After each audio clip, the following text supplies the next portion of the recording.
Hi, this is Carey Nieuwhof from Connexus Church, north of Toronto, Canada. And today's verse comes to us from Nahum, and it makes this claim that you'll see over and over again in the Bible, which is simply this, that the Lord is good, a refuge in times of trouble. He cares for those who trust in Him. So I guess my question for me and for you today is this: who or what do you turn to for refuge? And I think the reality is, when I'm really honest in my own life, there's God who will comfort us, but there's also some false comforters in our lives. And think about the people you know, think about your own life. I mean, when things get tough, what do you turn to? Well, it can easily become alcohol or drugs.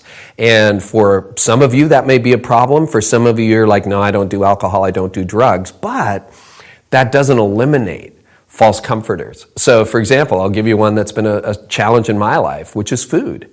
If I'm feeling sad or I'm feeling frustrated, I'll often hit the fridge, rather than the gym, or I'll hit the pantry, and it'll be like I'm just going to eat something, and I'm not actually hungry, I'm just kind of struggling. Or another one that's been a challenge in my life, honestly, is work. And I'm a pastor. I mean, I help church leaders and I help my church. And workaholism is actually something that can seem very virtuous because you're doing it for Jesus, right? And workaholism is also the most rewarded addiction in the world. It gets you usually a raise and a promotion. So maybe you just bury yourself in your work. And if you struggle with turning to false comforters, like I do sometimes, for me it's work or food, remember, it's God who's our refuge. It's God we need to surrender to, because the Lord is good.